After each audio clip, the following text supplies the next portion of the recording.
Okay. ഈ ഒരു വീഡിയോയിൽ നമ്മൾ മെയിനായിട്ട് നോക്കാൻ പോകുന്നതെന്ന് വെച്ച് കഴിഞ്ഞാൽ ഹ്യൂമൻ ഐ. ബയോളജിയിൽ ഹ്യൂമൻ ഐനെ റിലേറ്റ് ചെയ്തിട്ട്, അതായത് ഹ്യൂമൻ ബോഡിയിലെ ഒരു പാർട്ടാണ് ഹ്യൂമൻ ഐ, അതിനെ റിലേറ്റ് ചെയ്തിട്ടുള്ള കാര്യങ്ങൾ, അതുപോലെ തന്നെ കണ്ണിന് വരുന്ന ഡിഫക്റ്റുകൾ, അതുപോലുള്ള കാര്യങ്ങളാണ് മെയിനായിട്ട് നോക്കാൻ പോകുന്നത്. അപ്പോൾ നേരത്തെ ചെയ്ത പോലെ അതേപോലെ തന്നെ എന്ന് വെച്ച് കഴിഞ്ഞാൽ ആദ്യം നമ്മൾ ചെറിയ രീതിയിൽ ഈ പറയുന്ന തിയറി എക്സ്പ്ലെയിൻ ചെയ്യും, അതിനുശേഷം പ്രീവിയസ് ഇയർ ക്വസ്റ്റ്യൻ ഡിസ്കസ് ചെയ്യും. ആ ഒരു മോഡലായിരിക്കും ഇതിനും ഫോളോ ചെയ്യുന്നത്. അപ്പോൾ തുടങ്ങുന്നതിന് മുമ്പ് നമുക്ക് ഒരു സ്ട്രക്ചേർഡ് ആയിട്ട് വേണമെങ്കിൽ ഇപ്പോൾ ഓക്കെ, ആദ്യമേ തന്നെ ഞാൻ പറയാൻ ഉദ്ദേശിക്കുന്ന ഇതിൻ്റെ അനാട്ടമിക്കൽ പാർട്ടാണ്. എന്ന് വെച്ച് കഴിഞ്ഞാൽ ഓരോ പാർട്ട്, കണ്ണിൻ്റെ ഓരോ പാർട്ട്, ഓക്കെ, അതിൻ്റെ അനാട്ടമി. ഓക്കെ, ദെൻ അടുത്ത കേസ് എന്ന് വെച്ച് കഴിഞ്ഞാൽ ഇതിൻ്റെ ഫങ്ഷൻസ് ആണ് ഞാൻ പറയാൻ ഉദ്ദേശിക്കുന്നത്. ആ ഓരോ പാർട്ടിൻ്റെ ഫങ്ഷൻസ് ആണ് ഞാൻ പറയാൻ ഉദ്ദേശിക്കുന്നത്. പിന്നെ കണ്ണിന് വരുന്ന ഡിഫക്ട്സ്, പിന്നെ കണ്ണിന് വരുന്ന ഡിഫക്ട്സ് ഏറ്റവും ലാസ്റ്റ് ആയിരിക്കും PYQ നമ്മൾ നോക്കാൻ പോകുന്നത്. അപ്പോൾ ഈ ഒരു രീതിക്കായിരിക്കും ഈ വീഡിയോ വരാൻ പോകുന്നത്. ഓക്കെ, അപ്പോൾ ആദ്യമേ തന്നെ നമുക്ക് കണ്ണ്, എന്തിനാണ് രണ്ട് കണ്ണ്? ആദ്യത്തെ ക്വസ്റ്റ്യൻ. ഓക്കെ, നമ്മുടെ കോർഡിനേറ്റ്, അതായത് നമ്മുടെ ബോഡി പക്കായിട്ട് വർക്ക് ചെയ്യണമെങ്കിൽ, അല്ലെങ്കിൽ വിഷനൊക്കെ പക്കായിട്ട് വർക്ക് ചെയ്യണമെങ്കിൽ രണ്ട് കണ്ണും ഒന്നിച്ച് വർക്ക് ചെയ്ത് കഴിഞ്ഞാൽ മാത്രമേ നടക്കുകയുള്ളൂ. നിങ്ങൾക്ക് സംശയം ഉണ്ടെങ്കിൽ ഒരു പെണ്ണെടുക്കുക, പെണ്ണെടുത്തിട്ട് ഒരു കണ്ണ് പൊത്തിപ്പിടിച്ചിട്ട് നിങ്ങൾ മറ്റേ കണ്ണ് വെച്ചിട്ട് ഒരു കണ്ണ് പൊത്തിപ്പിടിക്കുക, എന്നിട്ട് മറ്റേ കണ്ണ് ഓപ്പൺ ആക്കിയിട്ട് നിങ്ങളുടെ വിരൽ വെച്ചിട്ട് ഒരു പെന്നിൻ്റെ അറ്റത്ത്, പെന്നിൻ്റെ ഈ നിബിൻ്റെ ടിപ്പിൽ തൊടാൻ നോക്കുക. അത് പാടായിരിക്കും. ഓക്കെ, അത് പാടായിരിക്കും. കാരണം ഈ രണ്ട് കണ്ണും കൂടി ഒന്നിച്ച് കോർഡിനേറ്റ് ചെയ്ത് വർക്ക് ചെയ്യുമ്പോഴാണ് നിങ്ങൾക്ക് വിഷൻ പോസിബിൾ ആവുന്നത് പ്രോപ്പർ രീതിക്ക്. അപ്പോൾ നമുക്ക് ആദ്യമേ അനാട്ടമിക്കൽ പാർട്ട് വരാം. അനാട്ടമിക്കൽ പാർട്ട് എന്ന് വെച്ച് കഴിഞ്ഞാൽ ഇതിൻ്റെ ഓരോരോ പാർട്സ് എന്താണ് എന്ന് മാത്രമേ ഞാൻ പറയുന്നുള്ളൂ. ഓക്കെ, അപ്പോൾ ആദ്യമേ തന്നെ നിങ്ങൾക്ക് ഇത് കണ്ണ് കാണുമ്പോൾ തന്നെ ഇതുപോലെ ഇരിക്കുന്ന, ഇതിനകത്ത് ഈ വെള്ള കളറിൽ വരുന്ന പോർഷൻ, കണ്ണിലെ വെള്ള കളറിൽ വരുന്ന പോർഷൻ, കൃഷ്ണമണിയല്ല, അതിന് വെളിയിൽ കിടക്കുന്ന ഈ വെള്ള കളറിൽ വരുന്ന പോർഷൻ കണ്ടല്ലോ, അതിനെ പറയുന്ന പേരാണ് സ്ക്ലീറ. അതിനെ പറയുന്ന പേരാണ് സ്ക്ലീറ. ഓക്കെ, ഇനി കണ്ണിൻ്റെ ഒത്ത നടുക്ക് ഒരു ഹോള് പോലെ കാണാം, ഒരു ഹോള് പോലെ കാണാം. ഇതിനെ പറയുന്ന പേരാണ് പ്യൂപ്പിൾ. ഈ പ്യൂപ്പിളിനെ ചുറ്റിപ്പറ്റി കളേർഡ് ആയിട്ട് കിടക്കുന്ന ഒരു പോർഷൻ കാണാം, ഐറിസ്. ഓക്കെ, ഐലിഡ് നിങ്ങൾക്ക് അറിയായിരിക്കും. അതുപോലെ തന്നെ നിങ്ങൾക്ക് കണ്ണിൻ്റെ അകത്ത് ഈ ഒരു ഭാഗത്തായിട്ട് ഒരു ഗ്ലാൻഡ് ഉണ്ട്, അതിനെ നമ്മൾ ലാക്രീമൽ ഗ്ലാൻഡ് എന്ന് പറയും. കണ്ണുനീര് പ്രൊഡ്യൂസ് ചെയ്യുന്നത് ഈ പറയുന്ന ലാക്രീമൽ ഗ്ലാൻഡിൽ നിന്നായിരിക്കും. കണ്ണിൻ്റെ ഈ ഒരു ഭാഗത്ത്, രണ്ട് കണ്ണിന് കാണുക, ഈ ഒരു ഭാഗത്ത് ലാക്രീമൽ ഗ്ലാൻഡ് കാണും. ദെൻ നിങ്ങൾക്ക് ഇതൊന്ന് നിങ്ങളുടെ ഈ ഒരു കൺപോള ഒന്ന് താത്തി വലിച്ചു നോക്കിക്കഴിഞ്ഞാൽ ഈ ഒരു ഭാഗത്തായിട്ട് ഒരു പ്രൊട്ടക്റ്റീവ് ലെയർ നിങ്ങൾക്ക് കാണാൻ പറ്റും. അതിനെയാണ് കൺജക്റ്റീവ എന്ന് പറയുന്നത്. ഈ പറയുന്ന ഓരോ ടേമും എനിക്ക് പിന്നീട് ആവശ്യം വരും, അതുകൊണ്ടാണ് ഞാൻ ഇത് ഡീപ്പായിട്ട് തന്നെ നിങ്ങൾക്ക് പറയുന്നത്. കൺജക്റ്റീവ. ഇനി ഒരു ഭാഗമുണ്ട് സ്ക്ലീറ ഉണ്ട്, പക്ഷെ സ്ക്ലീറ ഈ ഫിഗറിൽ കാണിച്ചു കഴിഞ്ഞാൽ നിങ്ങൾക്ക് മനസ്സിലാകത്തില്ല. സ്ക്ലീറ പഠിക്കാനായിട്ട് ഈ ഫിഗർ നോക്കണം. ഈ ഫിഗർ നോക്കുമ്പോഴത്തേക്ക് നമ്മൾ നേരത്തെ കണ്ണിൻ്റെ സ്ക്ലീറ കണ്ടു, പ്യൂപ്പിള് കണ്ടു, ഐറിസ് ഒക്കെ കണ്ടു. ഈ പുറമേ കാണുന്ന ട്രാൻസ്പെറൻ്റ് ആയിട്ടുള്ള, അതായത് കൃഷ്ണമണിക്ക് ചുറ്റും പുറമേ കാണുന്ന ട്രാൻസ്പെറൻ്റ് ആയിട്ടുള്ള ഈ ഒരു ലെയറിനെ പറയുന്ന പേരാണ് sclera. Sorry, cornea. Cornea cornea sclera തെറ്റിപ്പോയി, സ്ക്ലീറ വെള്ളയായിരുന്നു. Okay, cornea. ഓക്കെ, അപ്പോൾ കോർണിയ എന്താണെന്ന് മനസ്സിലായെന്ന് വിചാരിക്കുന്നു.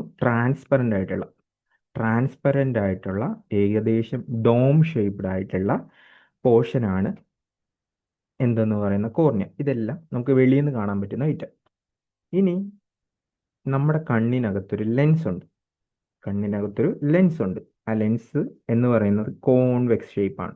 കോൺവെക്സ് ഷേപ്പ് എന്ന് പറയുമ്പോൾ ഇങ്ങനെ തള്ളി നിൽക്കുന്ന പോലെ. മറ്റേതാകുമ്പോൾ കോൺകേവ് എന്ന് പറയുമ്പോൾ കുഴിഞ്ഞിരിക്കുന്ന പോലെ. അപ്പോൾ ഇത് കോൺവെക്സ് ലെൻസ് ആണ്. ഈ കോൺവെക്സ് ലെൻസിന്റെ സൈഡിലായിട്ട് സീലിയറി മസിൽസ് ഉണ്ട്.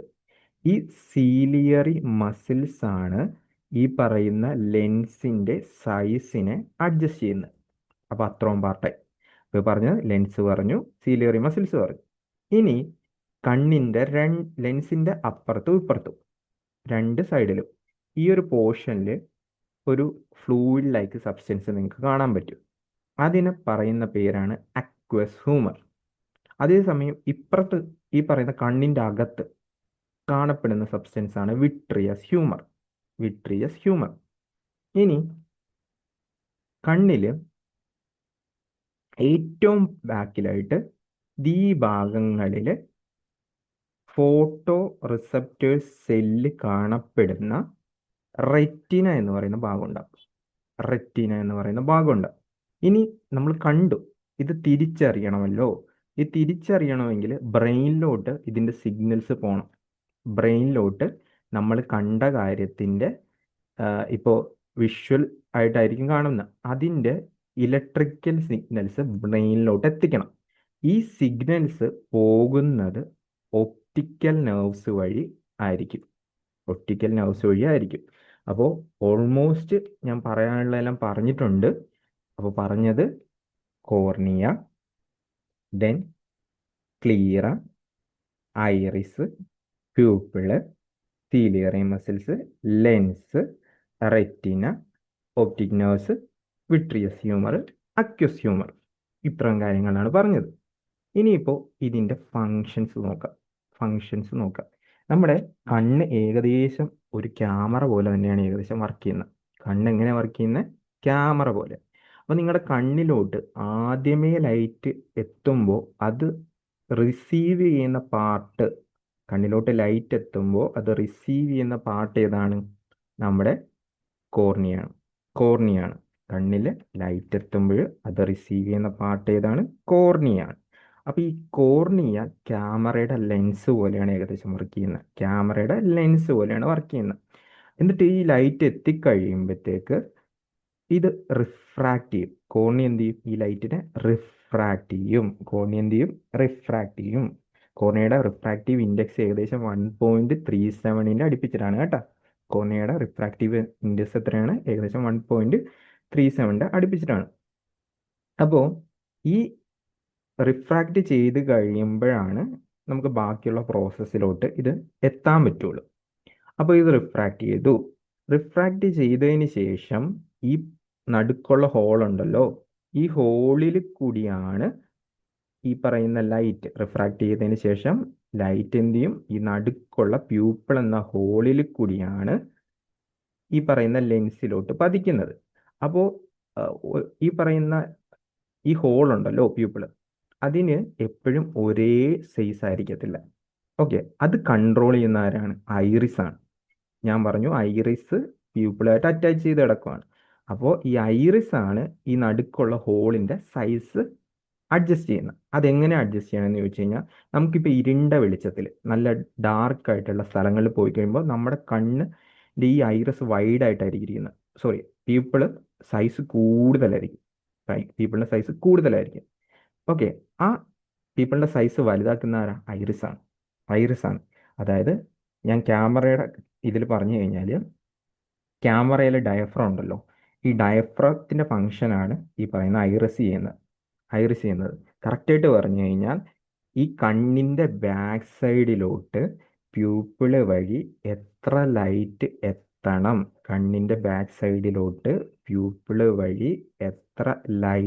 എത്തണം, എന്ന് തീരുമാനിക്കുന്ന ആരാ? ഐറിസ് ആണ്.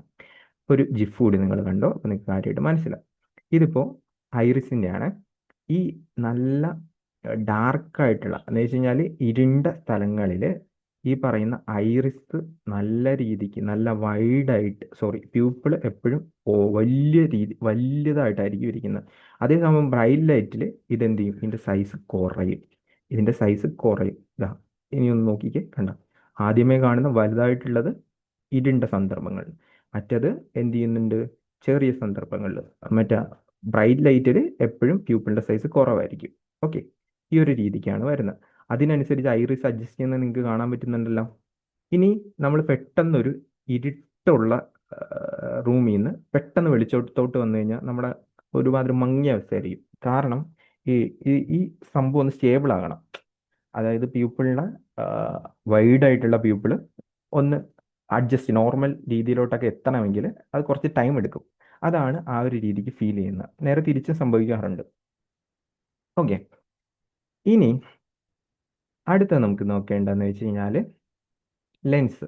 കണ്ണിലുള്ള ലെൻസ് എന്ന് പറയുമ്പോഴത്തേക്ക് കോൺവെക്സ് ലെൻസാണ്. കോൺവെക്സ് ലെൻസാണ്. അപ്പോൾ നമ്മുടെ ഒരു ഒബ്ജക്റ്റിൽ നിന്ന്, ഓക്കെ, ഇപ്പോൾ ഈ ദൂരെയുള്ള ഒരു ഒബ്ജക്റ്റ് ആണെന്ന് വിചാരിക്കുക, ഒരു മരമാണെന്ന് വിചാരിക്കുക. ഈ മരത്തിൽ നിന്ന് ലൈറ്റ് കണ്ണിലോട്ട് വീഴുവാണ്. അപ്പോൾ ആദ്യമേ കോർണിയയിലെത്തി, അപ്പോൾ ഇതൊന്ന് റിഫ്രാക്റ്റ് ചെയ്യും. ഓക്കെ, ചെറുതായിട്ടൊന്ന് ചരിച്ചു കൊടുക്കും. എന്നിട്ട് ലെൻസിലോട്ട് പതിക്കും. ഓക്കെ, അവിടെ എന്തുണ്ട്, ഈ ഐറിസ് അതിനനുസരിച്ച് എത്ര എമൗണ്ട് ഓഫ് ലൈറ്റ് ഈ കണ്ണിന്റെ ബാക്ക് സൈഡിലോട്ട് എത്തണമെന്ന് തീരുമാനിക്കുവേ. അപ്പോൾ എപ്പോഴും ദൂരെ നിന്നൊരു ലൈറ്റ് വരുമ്പോഴത്തേക്ക് അത് പാരലായിട്ടായിരിക്കും വരുന്നത്. പക്ഷെ അടുത്തുള്ള ഒരു ഒബ്ജക്റ്റിൽ നിന്ന് ഇപ്പോൾ ലൈറ്റ് വരുമ്പോഴത്തേക്ക് അത് ഡൈവേർജ് ചെയ്ത രീതിയിലാണ് വരുന്നത്. ഇനി വേറെ കേസ് കൂടിയുണ്ട്. എന്തുകൊണ്ടാണ് കണ്ണിൽ കോൺവെക്സ് ലെൻസ് തന്നെ വന്നെന്ന് ഡൗട്ട് വരാം. ഈ കോൺവെക്സ് ലെൻസ് എപ്പോഴും കൺവേർജിങ് ലെൻസാണ്. കൺവേർജിങ് ലെൻസ് എന്ന് വെച്ച് കഴിഞ്ഞാൽ ഈ കോൺവെക്സ് ലെൻസിൽ വീഴുന്ന ലൈറ്റ് കൺവേർജ് ചെയ്യും, കൂടിച്ചേരും. അതേസമയം കോൺകേവ് ലെൻസിൽ വീഴുന്ന ലൈറ്റ് ഡൈവേർജ് ചെയ്യും. ഡൈവേർജ് ചെയ്യുമെന്ന് പറഞ്ഞു കഴിഞ്ഞാൽ അങ്ങോട്ടും ഇങ്ങോട്ടും മാറിപ്പോവും. ഓക്കെ, അതുകൊണ്ടാണ് കോൺവെക്സ് ലെൻസ് തന്നെ ഇതിനകത്ത് വന്നത്. ഇനി ഇതെന്ത് ചെയ്യും, ഈ ലെൻസും കോൺവെക്സ് ലെൻസാണ്, അപ്പോൾ ഇതിനെ കൺവേർജ് ചെയ്യും. കൺവേർജ് ചെയ്തിട്ട് ഇതിനെ റെറ്റിനയിൽ പതിപ്പിക്കും. കൺവേർജ് ചെയ്തിട്ട് എന്ത് ചെയ്യും, റെറ്റിനയിൽ പതിപ്പിക്കും. അപ്പോൾ ഇതിൻ്റെ അകത്തൊരു ഈ പറയുന്ന വിട്രിയസ് ഹ്യൂമർ ഉണ്ട്. ഈ വിട്രിയസ് ഹ്യൂമർ അതിൻ്റെ ഫങ്ഷൻ എന്താണെന്ന് ചോദിച്ചു കഴിഞ്ഞാൽ അതിൻ്റെ ഏകദേശം 99% ഈ പറയുന്ന വെള്ളമായിരിക്കും, വാട്ടർ ആയിരിക്കും. ഓക്കെ, അപ്പോൾ അതിനകത്ത് പ്രത്യേകിച്ച് സെല്ലോ കാര്യങ്ങളോ ഒന്നും ഇല്ലാത്തത് കൊണ്ട് തന്നെ ഈ ലൈറ്റ് ഇങ്ങനെ റിഫ്ലക്റ്റ് ചെയ്തിട്ട് ഈ ഒരു പോയിന്റിൽ കൺവേർട്ട് ചെയ്യാനായിട്ട് സഹായിക്കുന്നുണ്ട്. ഓക്കെ, സഹായിക്കുന്നുണ്ട്. അതുപോലെ തന്നെ ഇവിടുത്തെ അക്യൂസ് ഹ്യൂമറിൻ്റെ ഫംഗ്ഷൻ എന്താണെന്ന് ചോദിച്ചു കഴിഞ്ഞാൽ കണ്ണിൻ്റെ അകത്തെ പ്രഷർ ഇല്ലേ, ഫ്ലൂയിഡ് പ്രഷർ, അത് മെയിൻറ്റെയിൻ ചെയ്യുന്നു. അത്ര മാത്രം ഓർത്ത് വെച്ചാൽ മതി. ഇനി ഇത് റെറ്റിനയാണ്. ഈ റെറ്റിനയിലാണ് ഫോട്ടോ റിസപ്റ്റേഴ്സ് സെൽസ് ഉള്ളത്. ഫോട്ടോ റിസപ്റ്റേഴ്സ് സെൽസ് ഉള്ളത്. അതായത് ഈ റെറ്റിനയിൽ ഈ പറയുന്ന നമ്മുടെ വസ്തുവിൻ്റെ ഇമേജ് പതിഞ്ഞെങ്കിൽ മാത്രമേ നമുക്ക് പ്രോപ്പർ ആയിട്ട് കാണാൻ പറ്റുള്ളൂ. ഓക്കെ, പ്രോപ്പറായിട്ട് കാണാൻ പറ്റുള്ളൂ റെറ്റിനയിൽ പതിയുമ്പോൾ. റെറ്റിനയിൽ ഈ ഒരു സെൽസ് മാത്രമല്ല കേട്ടോ ഉള്ളത്. അവിടെ ഗാംഗ്ലിയോൺ സെൽസ് എന്ന് പറഞ്ഞൊരു സെൽസ് ഉണ്ട്, ഫോട്ടോ റിസപ്റ്റേഴ്സ് സെൽസ് ഉണ്ട്, ദെൻ ബൈപോളർ സെൽസ് ഉണ്ട്. അതൊക്കെ നമുക്ക് നോക്കണ്ട, അറ്റ്ലീസ്റ്റ് ഇത്ര അറിഞ്ഞാൽ മതി. അപ്പോൾ അതിനകത്ത് ഫോട്ടോ റിസപ്റ്റേഴ്സ് സെൽസുകളുണ്ട്. ഫോട്ടോ റിസപ്റ്റേഴ്സ് സെൽസുകളുണ്ട്. അപ്പോൾ ഈ പറയുന്ന ഫോട്ടോ റിസപ്റ്റേഴ്സ് സെൽസിലാണ് നിങ്ങൾ നേരത്തെ പഠിച്ചിട്ടുള്ള അല്ലെങ്കിൽ നിങ്ങൾ ചെറിയ ക്ലാസ്സിലെങ്കിലും പഠിച്ചിട്ടുള്ള റോഡ് കോശങ്ങളും കോൺ കോശങ്ങളും ഉള്ളത്. റോഡ് കോശങ്ങളും കോൺ കോശങ്ങളും ഉള്ളത്. റോഡ് കോശമാണ് നൈറ്റ് വിഷനെ സഹായിക്കുന്നത്. കോൺ കോശമാണ് നമുക്ക് കളേർഡ് ഒബ്ജക്റ്റിനെയൊക്കെ തിരിച്ചറിയാനായിട്ട് സഹായിക്കുന്നത്. റോഡ് കോശം കോൺ കോശവും ഈ പറയുന്ന എന്താണ്, റെറ്റിനയിലുള്ള ഫോട്ടോ റിസപ്റ്റേഴ്സ് സെൽസ് ആണ്. അപ്പോൾ ഇവിടെ ഇമേജ് പതിഞ്ഞു. അപ്പോൾ അവിടെ സ്വാഭാവികമായിട്ടും വരാവുന്ന ചോദ്യമാണ് ഈ ഇമേജിൻ്റെ പ്രത്യേകതകൾ എന്തൊക്കെയാണെന്ന്. ഈ കണ്ണിൽ പതിക്കുന്ന ഇമേജ് റിയൽ ഇമേജ് ആയിരിക്കും, ഇൻവേർട്ടഡ് ആയിരിക്കും, നേരെ തല തിരിഞ്ഞിട്ടായിരിക്കും. മരത്തിൻ്റെ ഫിഗർ ഇങ്ങനെയാണ് നമുക്ക് കണ്ണിൽ വന്ന് പതിയുന്നത്, നേരെ തല തിരിഞ്ഞിട്ട്. ഇൻവേർട്ടഡ് ആയിരിക്കും, ഡിമിനിഷ്ഡ് ആയിരിക്കും, സൈസ് കുറവായിരിക്കും. സൈസ് കുറഞ്ഞിട്ടുള്ള ഫിഗറാണ് അവിടെ പതിയുന്നത്. ഓക്കെ, അപ്പോൾ ഇവിടെ പതിഞ്ഞിട്ടുള്ള ഈ സംഭവം ഉണ്ടല്ലോ, ആ റെറ്റിനയിലെ ഫോട്ടോ റിസപ്റ്റർ സെൽസ് എന്ത് ചെയ്യും, ഇതിനെ ഇലക്ട്രിക്കൽ സിഗ്നലാക്കി മാറ്റും. ഈ ഇലക്ട്രിക്കൽ സിഗ്നൽ എന്ത് ചെയ്യും, ഒപ്റ്റിക്കോ നെർവ്സിലൂടെ ബ്രെയിനിലോട്ട് എത്തും. എന്നിട്ട് ബ്രെയിൻ ഇത് തിരിച്ചറിയും. തിരിച്ചറിയുമ്പോഴത്തേക്കാണ് നമുക്ക് ഈ പറയുന്ന രീതിയിലുള്ള ഈ ഒരു സംഭവത്തിൻ്റെ വിഷൻ അല്ലെങ്കിൽ ഈ ഒരു സാധനം നമ്മൾ കാണുന്നതായിട്ട് ഫീൽ ചെയ്യുന്നത്. ഓക്കെ, ഇതാണ് കണ്ണിൻ്റെ അകത്ത് നടക്കുന്ന പരിപാടി. ഇനി എപ്പോഴും ഇതാണല്ലോ ഞാൻ ഐറിസ് പറഞ്ഞ, പല ആൾക്കാരുടെ നമ്മൾ ജപ്പാനിലുള്ള ആൾക്കാരുടെ കണ്ണായിരിക്കത്തില്ല ഇന്ത്യയിലുള്ളവർ, അല്ലെങ്കിൽ ഇന്ത്യയിൽ തന്നെ ആൾക്കാരുടെ പലവരുടെയും കണ്ണിൻ്റെ കളർ വേറെ ആയിരിക്കും. അതിൽ പ്രധാനമായിട്ടുള്ള ഒരു കാരണം എന്ന് വെച്ച് കഴിഞ്ഞാൽ ഈ ഐറിസിൻ്റെ അവിടെ കാണപ്പെടുന്ന മെലാനിൻ എന്ന് പറയുന്ന സബ്സ്റ്റൻസ്. ഈ മെലാനിൻ എന്ന് പറയുന്ന സബ്സ്റ്റൻസിൻ്റെ ഇതിലുള്ള വ്യത്യാസം കാരണമാണ് കണ്ണിൻ്റെ കളറിലുള്ള വ്യത്യാസമായിട്ട് വരുന്നത്. കണ്ണിൻ്റെ കളറിലുള്ള വ്യത്യാസമായിട്ട് വരുന്നത്. ഓക്കെ. അപ്പോൾ ഇത്രയുമാണ് നിങ്ങൾ കണ്ണിനെ പറ്റി പഠിക്കാനുള്ളത്. അതിൻ്റെ പാലായിട്ട് തന്നെ ഞാൻ അതിൻ്റെ വർക്കിംഗ് ഏകദേശം പറഞ്ഞു തന്നു. പാലായിട്ട് തന്നെ ഞാൻ നിങ്ങൾക്ക് എന്ത് ചെയ്തു, വർക്കിംഗ് പറഞ്ഞു തന്നു. അപ്പോൾ നമ്മൾ കണ്ണിൻ്റെ പാർട്സ് നോക്കി, എന്നിട്ട് എന്ത് നോക്കി, ഈ പറയുന്ന ഏകദേശം അതിൻ്റെ ഫങ്ഷൻസ് പഠിച്ചു. ഓക്കെ. ഇനിയിപ്പോൾ നമുക്ക് നോക്കാനുള്ളതെന്ന് വെച്ച് കഴിഞ്ഞാൽ ഓരോരോ ഡിഫക്റ്റുകളാണ്. അപ്പോൾ ഡിഫക്റ്റിൽ നമ്മൾ കേട്ടിട്ടുള്ള കുറേ ഐറ്റംസ് ഉണ്ട്. ഒന്ന് ഷോർട്ട് സൈറ്റ്നെസ്, അങ്ങനെ തന്നെ ഞാൻ പറയാം. ഷോർട്ട് സൈറ്റ്നെസ്, ലോങ് സൈറ്റ്നെസ്, ദെൻ കാട്രാക്ട്, തിമിരം, പിന്നെന്താ ഉള്ളത്, astigmatism, then glaucoma, then presbyopia, ഇതുപോലുള്ള കാര്യങ്ങളാണ് കണ്ണിന് ഡിഫക്റ്റ് ആയിട്ട് വരുന്നത്. ഇതൊക്കെയാണ് നമുക്ക് മെയിനായിട്ട് കോമ്പറ്റീറ്റീവ് എക്സാമിനൊക്കെ ചോദിക്കുന്നത്. ഓക്കെ. അപ്പോൾ ഞാനിനി ആദ്യമേ തന്നെ നമുക്ക് മയോപ്പിയ അല്ലെങ്കിൽ ഷോർട്ട് സൈറ്റ്നെസ്സിനെ പറ്റി പറഞ്ഞുതരാം.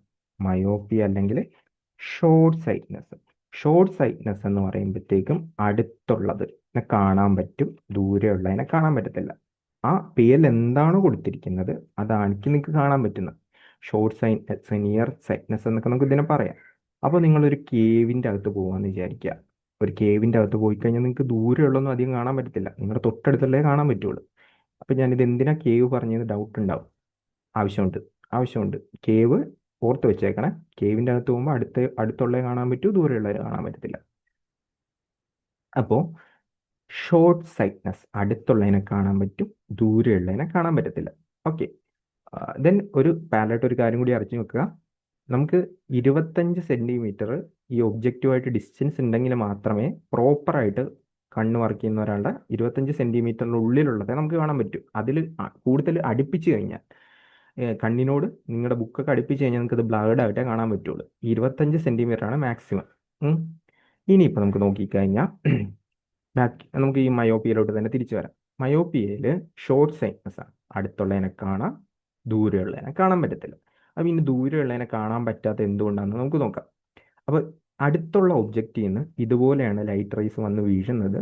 അത് ലെൻസിൽ വന്ന് തട്ടിയിട്ട് റെറ്റിനയിൽ ചെന്ന് പതിയുമ്പോഴത്തേക്കാണ് നിങ്ങൾക്ക് കാണാൻ പറ്റുന്നത്. അതേസമയം ദൂരെയുള്ള ഒബ്ജക്റ്റിൽ വന്നിട്ട് അത് ലെൻസിൽ തട്ടിയിട്ട് കൺവേർട്ട് ചെയ്ത് റെറ്റിനയിൽ പതിക്കുകയാണ് പതിവ്. പക്ഷേ ഒരു മയോപ്പിയ ഉള്ള ഒരു വ്യക്തിയുടെ കേസിൽ അത് റെറ്റിനയിൽ പതിക്കൂല, പകരം അതിൻ്റെ ഫ്രണ്ടിലായിട്ടായിരിക്കും പതിക്കുന്നത്. ഈ റെറ്റിനയിൽ കറക്റ്റായിട്ട് പ്രോപ്പറായിട്ട് പതിഞ്ഞാലേ നിങ്ങൾക്ക് കാണാൻ പറ്റൂ. അപ്പോൾ റെറ്റിനയിൽ പതിക്കാത്ത കൊണ്ട് തന്നെ എന്ത് പറ്റും, ഈ പറയുന്ന നിങ്ങളുടെ മങ്ങിയ രീതിക്കായിരിക്കും ദൂരെയുള്ള സാധനങ്ങൾ കാണാൻ പറ്റും. ഇനി എന്തുകൊണ്ടാണെന്ന് ഒരു ചോദ്യം ഉണ്ടാവും, എന്തുകൊണ്ടായിരിക്കും ഇത് റെറ്റിനയിൽ പതിക്കാത്തത്?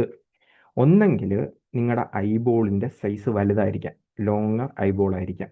അല്ലെങ്കിൽ ഈ പറയുന്ന കോൺവെക്സ് ലെൻസിൻ്റെ കൺവേർജിങ് പവർ, കൂടുതലായിരിക്കാം. കൺവേർജിങ് പവർ കൂടുതൽ എന്ന് വെച്ച് കഴിഞ്ഞാൽ എന്താ, അതായത് കൺവേർജിങ് പവർ കൂടുതൽ എന്ന് പറയുമ്പോഴത്തേക്ക് ആദ്യം ഒരു ഒബ്ജക്റ്റ് വന്നിട്ട് ഇവിടെ ആയിരുന്നു പതിക്കേണ്ടത്. അപ്പോൾ ലെൻസിൻ്റെ കൺവേർജിങ് പവർ കൂടിക്കഴിഞ്ഞാൽ എന്ത് പറ്റും, അതിന് മുമ്പ് എന്ന് പതിക്കും. അതായത് പെട്ടെന്ന് തന്നെ അത് കൺവേർജ് ചെയ്യപ്പെടും. അതുകൊണ്ട് നമുക്ക് പ്രോപ്പർ വിഷൻ വരുന്നില്ല. അത് പരിഹരിക്കാൻ യൂസ് ചെയ്യുന്നത് കോൺകേവ് ലെൻസാണ്. ഇപ്പം കഥയിലെ ഗുഹ നിങ്ങൾക്ക് മനസ്സിലായെന്ന് വിചാരിക്കുന്നു, കേവ്. ഇനിയിപ്പോൾ എന്ത് പറ്റും, കോൺകേവ് ഒന്നാമത് ചിലപ്പോൾ ലെൻസിൻ്റെ പവർ കൂടുതലാണെന്ന് നിങ്ങൾക്ക് വിചാരിച്ചോ. അപ്പോൾ കോൺകേവ് ലെൻസിലൂടെ ഈ ലൈറ്റ് ഡൈവേർജ് ചെയ്ത് കഴിയുമ്പോൾ കൺവേർജിങ് പവർ ഇപ്പോൾ കൂടുതലുണ്ടെങ്കിലും എന്ത് ചെയ്യും, കറക്റ്റായിട്ട് പ്രോപ്പറായിട്ട് വന്ന് റെറ്റിനയിൽ പതിക്കും. നേരത്തെ ഇവിടെയായിരുന്നു. അപ്പോൾ നമ്മൾ ഇവിടെ ഒരു കോൺകേവ് ലെൻസ് വെച്ച് കൊടുത്തു. അപ്പോൾ അതെന്ത് ചെയ്തു? റെറ്റിനയിൽ പതിച്ചു. ഇതാണ് മയോപ്പിയ, നിയർ ബ്ലൈൻഡ്നെസ് ഷോർട്ട് സൈറ്റ്നസ് എന്നൊക്കെ പറയുന്നത്. ഇനി അടുത്തതാണ് ഇതിൻ്റെ നേരെ ഓപ്പോസിറ്റ്, ഹൈപ്പർ മെട്രോപ്പിയ. ഹൈപ്പർ മെട്രോപ്പിയ എന്ന് വെച്ച് കഴിഞ്ഞാൽ എന്താണ്? ഹൈപ്പർ മെട്രോപ്പിയ എന്ന് വെച്ച് കഴിയുമ്പോഴത്തേക്ക് ലോങ് സൈറ്റ്നസ്. ലോങ് സൈറ്റ്നസ്. ലോങ് സൈറ്റ്നസ് എന്ന് പറയുമ്പോഴത്തേക്ക് നിങ്ങൾക്ക് ദൂരെയുള്ളതിനെ കാണാം. ദൂരെയുള്ളതിനെ കാണാം, അടുത്തുള്ളതിനെ കാണാൻ പറ്റൂല. ദൂരെയുള്ളതിനെ കാണാം, അടുത്തുള്ളതിനെ കാണാൻ പറ്റത്തില്ല. അപ്പോൾ ഇതാണ് ഒരു നോർമൽ പേഴ്സൻ്റെ കേസിൽ ഈ പറയുന്ന നമുക്ക് കാണാൻ പറ്റുന്ന രീതിയിൽ. ഇനിയിപ്പോൾ അടുത്തുള്ളതിന് എന്തുകൊണ്ട് കാണാൻ പറ്റൂല എന്ന് ചോദിച്ചു കഴിഞ്ഞാൽ, ഒന്നെങ്കിൽ നിങ്ങളുടെ ഐബോളിൻ്റെ സൈസ് ചെറുതായിരിക്കാം, അല്ലെങ്കിൽ ഈ പറയുന്ന ലെൻസിൻ്റെ കൺവേർജിങ് പവർ കുറവായിരിക്കാം. കൺവേർജിങ് പവർ കുറഞ്ഞ എന്ത് പറ്റും? ഇവിടെ പതിക്കേണ്ട ലൈറ്റ് അപ്പുറത്ത് പോയി പതിച്ചു, കണ്ണിന് പുറകിലായിട്ട് പോയി പതിക്കത്തക്ക രീതിയിൽ. അപ്പോൾ ബ്ലേർഡ് ആയിട്ടായിരിക്കും കാണാൻ പറ്റുന്നത്. അല്ലെങ്കിൽ ഇവിടെ ഉണ്ടായിരുന്ന, ഞാൻ പറഞ്ഞില്ലേ, സീലിയറി മസിൽസ്, ഈ സീലിയറി മസിൽസ് വീക്കാകാം. ഈ സീലിയറി മസിൽസ് വീക്കായിട്ടുണ്ടെങ്കിൽ അത് കാരണവും നിങ്ങൾക്ക് ഹൈപ്പർ മെട്രോപ്പിയ ഉണ്ടാകാം. ഇത് പരിഹരിക്കാൻ യൂസ് ചെയ്യുന്നത് കോൺവെക്സ് ലെൻസ് ആണ്. കോൺവെക്സ് ലെൻസ് ആണ്. അപ്പോൾ ഇങ്ങനെ ഒരു കോൺവെക്സ് ലെൻസ് വരുമ്പോഴത്തേക്ക് എന്ത് പറ്റും? ഈ പറയുന്ന രീതിയിൽ പ്രോപ്പറായിട്ട് റെറ്റിനയിൽ ചെന്ന് പതിക്കും. പ്രോപ്പറായിട്ട് റെറ്റിനയിൽ ചെന്ന് പതിക്കും. ഇതാണ് ഈ പറയുന്ന ഹൈപ്പർ മെട്രോപ്പിയ. ഇനി പ്രായമായവരിലൊക്കെ ഈ കണ്ണ് പ്രോപ്പറായിട്ട് വർക്ക് ചെയ്യത്തില്ല. ഒരു 45 വയസ്സിന് മുകളിലുള്ള അല്ലെങ്കിൽ 60 വയസ്സിന് താഴെയുള്ള ആൾക്കാരിലൊക്കെ കണ്ണ് പ്രോപ്പറായിട്ട് വർക്ക് ചെയ്യത്തില്ല. അവർക്ക് കറക്റ്റായിട്ട് ഫോക്കസ് ചെയ്യാൻ പറ്റത്തില്ല. ആ ഒരു കണ്ടീഷനെ പറയുന്ന പേരാണ് പ്രസ്ബയോപ്പിയ. പ്രസ്ബയോപ്പിയ. പ്രസ്ബയോപ്പിയ പരിഹരിക്കാനായിട്ട് കോമൺ ആയിട്ട് വരുമ്പോൾ ഈ പറയുന്ന നിയർ സൈറ്റ്നസിൻ്റെയും അതുപോലെ തന്നെ ലോങ് സൈറ്റ്നസിൻ്റെ എഫക്റ്റ്, രണ്ടിൻ്റെ എഫക്റ്റ് അവരിൽ ചില സമയത്ത് കാണാറുണ്ട്.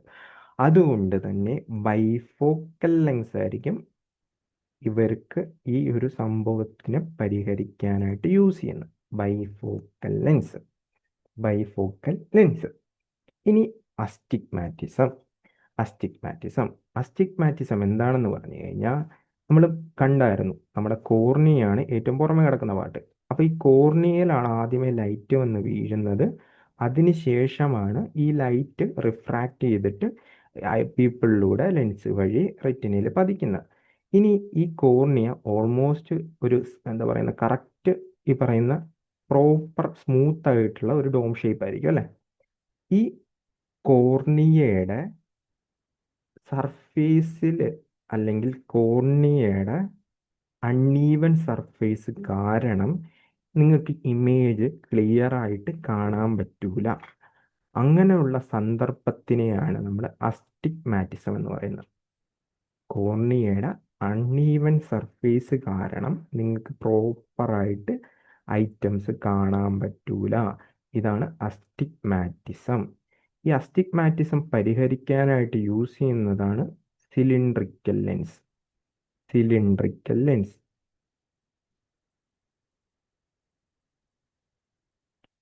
ഓക്കെ. ഇനി നിങ്ങൾ കേട്ടിട്ടുണ്ടാവും കാറ്ററാക്ട്, തിമിരം എന്ന് നമ്മൾ മലയാളത്തിൽ പറയും. ഒരു കണ്ണിൻ്റെ ലെൻസിന് ഒരു പ്രോട്ടീൻ ബിൽഡപ്പ് അല്ലെങ്കിൽ ഒരു എന്താ പറയുക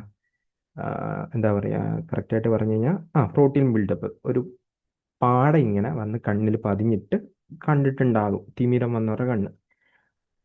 അത് എന്താണ്? ഈ പറയുന്ന ഒരു കണ്ണിനെ എഫക്റ്റ് ചെയ്യുന്ന ഡിഫക്റ്റാണ്. കണ്ണിനെ എഫക്റ്റ് ചെയ്യുന്ന ഡിഫക്റ്റാണ്. അതായത് ക്ലൗഡി ലെൻസ് എന്ന് നമുക്ക് വേണമെങ്കിൽ പറയാൻ. ആ ലെൻസ് ക്ലൗഡി ആകുന്നു. ഒരു എന്താ പറയുന്ന ഒരു പാട കണ്ണിൽ ഇങ്ങനെ വന്ന് വീണ പോലെ കിടക്കുന്നു. അതുകൊണ്ട് പ്രോപ്പറായിട്ട് വിഷനൊന്നും സാധിക്കത്തില്ല. ഈ സാധനം സർജറി ചെയ്തിട്ടാണ് പൊതുവെ എന്ത് ചെയ്യുന്നത്? റെഡിയാക്കുന്നത്. ഓക്കെ.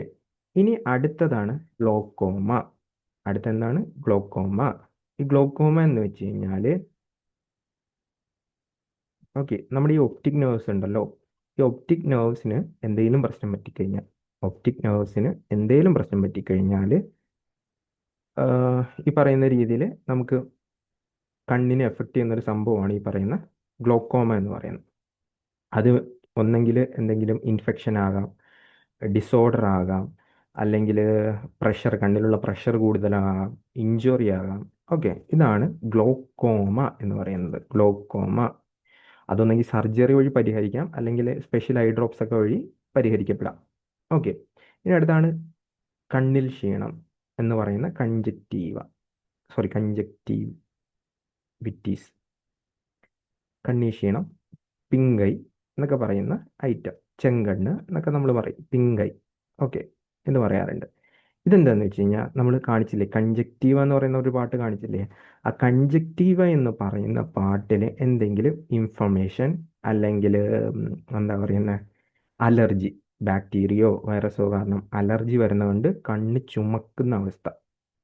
ഓക്കെ, അതാണ് ഇൻഫ്ലമേഷൻ ഓഫ് കൺജക്റ്റീവയാണ് നമ്മൾ കൺജക്റ്റിവിറ്റീസ് എന്ന് പറയുന്നത്. കൺജക്റ്റിവിറ്റീസ് എന്ന് പറയുന്നത്. ഓക്കെ, ഒന്നെങ്കിൽ ഇൻഫ്ലമേഷൻ ഓഫ് കൺജക്റ്റീവ ആകാം, അല്ലെങ്കിൽ ഐലിഡ്സിൽ എന്തെങ്കിലും അലർജി, വൈറൽ അല്ലെങ്കിൽ ബാക്ടീരിയ ഇൻഫെക്ഷൻ കാരണം ഉണ്ടാകുന്നതാണ് ഇത് പൊതുവെ. ഇതൊക്കെയാണ് കണ്ണിന് വരുന്ന ഡിഫക്റ്റുകൾ. ഇനി നമുക്ക് PYQയിലോട്ട് പോവാം. SSCയുടെ PYQ ആണ് മെയിനായിട്ട് വരുന്നത്. ഇത് SSC CGL 2023 ചോദിച്ചാണ്. Why are you not able to see object in dimly light room when you come from the brightly light room? Okay, അപ്പോൾ നമുക്ക് ആദ്യം അറിഞ്ഞിരിക്കേണ്ടത്, ബ്രൈറ്റ് ലൈറ്റിൽ ഐറിസ് എന്ത് ചെയ്യും, പ്യൂപ്പിളിൻ്റെ സൈസ് ചെറുതാക്കും. ഡിം ലൈറ്റിലോട്ട് വരുമ്പോഴത്തേക്ക് ഈ ഐറിസ് എന്ത് ചെയ്യും, പ്യൂപ്പിളിൻ്റെ സൈസ് വലുതാക്കും. ഇത്ര ഒന്ന് ഓർത്ത് വെച്ചേക്കണം. ഇനി നമുക്ക് ഓപ്ഷനിലോട്ട് പോകാം. Cornea contract and make pupil smaller. Cornea ആണോ കോൺട്രാക്ട് ചെയ്യുന്നത്? അല്ല, അതവിടെ ഇരിക്കട്ടെ. Vitreous fluid dilates the pupil so that the less light can enter the eye. Iris contract and makes pupil smaller, due to which less light enter the eye. Okay, നമ്മൾ dim റൂമിൽ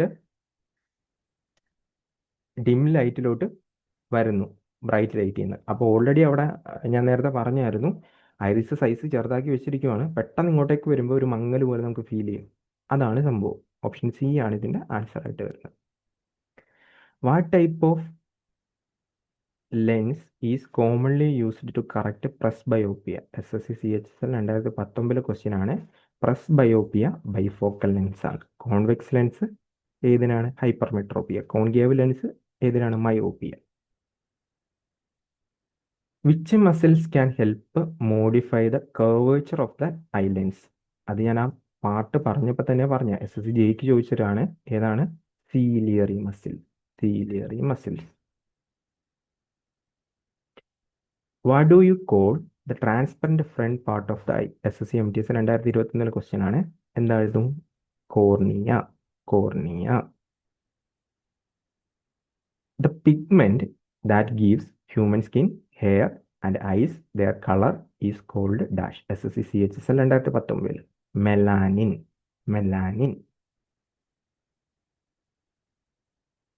Which of the following is a delicate membrane having enormous number of light sensitive cells in human eye? SSC JEE. കണ്ണിനകത്ത് light sensitive ആയിട്ടുള്ള photo receptive cells ഏതിനാണ് കാണപ്പെടുന്നതെന്നാണ് ചോദിച്ചിരിക്കുന്നത്. ഏതിനകത്താണ്? Retina. Retina. When human see an object it inverted real image is formed on the dash. ഇത് നേരെ തിരിച്ചും ചോദിക്കുക, ഏത് ടൈപ്പ് ഇമേജ് ആണെന്ന് ചോദിക്കാറുണ്ട്. റെറ്റിനയാണ്.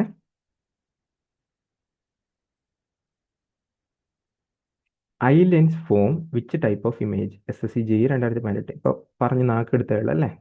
Erect, real, inverted and real, erect and virtual, inverted and virtual. ഏതാണ്? Inverted and real. Inverted and real. The outer wide part of I that protect inner structure. Okay, ഏതാണ് പറഞ്ഞത്? SSC CHSL ക്വസ്റ്റ്യൻ ആണ്. ഏതാണ്? Sclera. Sclera. Sclera. ഇതൊക്കെ ഒരു തവണ പഠിച്ചു കഴിഞ്ഞാൽ ഓക്കെയാണ്. ഓക്കെ, നിങ്ങൾക്ക് ഇഷ്ടപ്പെട്ടിട്ടുണ്ടെങ്കിൽ നിങ്ങളുടെ ഫ്രണ്ട്സിലോട്ട് കൂടി ഇത് ഷെയർ ചെയ്യുക. അതുപോലെ തന്നെ നമ്മുടെ ടെലിഗ്രാം ചാനൽ താല്പര്യമുള്ളവർ ജോയിൻ ചെയ്യുക. അതിൻ്റെ ലിങ്ക് കൂടി ഞാൻ ഡിസ്ക്രിപ്ഷനിൽ ഇട്ടേക്കാവേ.